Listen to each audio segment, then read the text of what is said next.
সারাদিন শুধু অফিস কাজ আর নিজেকে নিয়েই ব্যস্ত থাকো। বাড়িতে যে আমি একটা মানুষ আছি, তাকে সময় দেওয়ার প্রয়োজন আছে সেটা তুমি মনে করো না। মানুষ তো বছরে একবার করে কোথাও ঘুরতে নিয়ে যেতে পারে, সেই যোগ্যতাও তোমার নেই। অথচ বিয়ের আগে কত বাতলাবাজি গল্প দিতে, এখানে নিয়ে যাবো সেখানে নিয়ে যাবো। যদি আমি ভুল না হই, সোশ্যাল মিডিয়াতে তিয়াশা নামের যে মেয়েটা আছে তাকে দেখে তোমার এই অবস্থা। জ্বালা তো লাগবেই, কারণ আমি ক্লাসে টপার ছিলাম আর ও ছিল একটা এভারেজ স্টুডেন্ট। সেই জায়গায় দাঁড়িয়ে আমার মাথা যে কি ভূত চেপেছিল ভগবান জানে। সেই জন্য তোমার মতো সামান্য একটা কোম্পানিতে কাজ করা ছেলেকে বিয়ে করেছি, আর ও কিন্তু ঠিক একটা বড়লোক ছেলেকেই বিয়ে করেছে। এত কিছু যখন ফলো করেছে, তাহলে আরো একটা কথা বলি শোনো, পার মান্থ ও একটা করে ফরেন ট্রিপ করে। তাই যদি বলে, এই তো 2 বছর আগেই তোমাকে পুরী থেকে ঘুরিয়ে আনলাম। ব্যাস হয়েই তো গেল, তাহলে আর কি।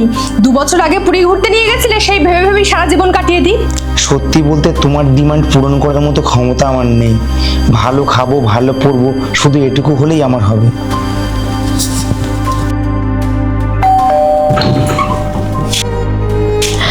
আরে তিয়াশা, তুই ভেতরে আয়। কেমন আছিস বল? আমার গল্প বাদ দে, তুই তোর কথা বল। কারণ সত্যি বলতে আমার লাইফটা তোর মতো অত ইন্টারেস্টিং না রে, ভীষণ বোরিং। তা তুই হঠাৎ না বলে আমার বাড়ি চলে এলি যে, কি ব্যাপার? ও হো, আমার তো মনেই ছিল না। লাস্ট মান্থ সম্ভবত তুই দুবাই গেছিলি না? নিশ্চয়ই আমার জন্য কিছু এনেছিস, সেটাই দিতে এলি, তাই তো? আসলে আমি কিছু দিতে আসিনি রে, একটা জিনিস নিতে এসেছি। নিবি? জিনিসটা কি? আমাকে কিছু টাকা ধার দিলে খুব ভালো হয় রে। টাকা? কিন্তু যতদূর আমি শুনেছি তোর হাজব্যান্ড তো ভালো ইনকাম করে, প্রত্যেক মাসে এখানে ওখানে ঘুরতে যাচ্ছিস, এত শপিং করিস। ব্যাপারটা একটু ক্লিয়ার করে বল, সত্যি আমি কিছু বুঝতে পারছি না রে। ঘুরতে গেছি ঠিক কথা, তবে জানি না তুই আমার কথাগুলো কতটা বিশ্বাস করবি।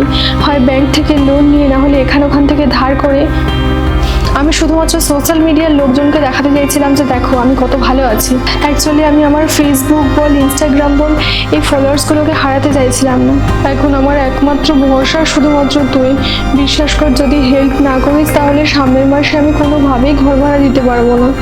ঠিক আছে, তুই এখন বাড়ি যা, ও অফিস থেকে এলে আমি ওর সাথে কথা বলছি।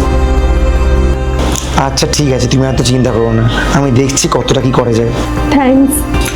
দেখো, একটা জিনিস সবসময় মাথায় রাখবে, কাউকে দেখে বাইরে থেকে বোঝা যায় না যে তার জীবনে কতটা সমস্যা আছে। সত্যিই তাই। আমি যে তোমার কাছে কি বলে ক্ষমা চাইবো সেরকম কোনো ভাষা আমার কাছে নেই।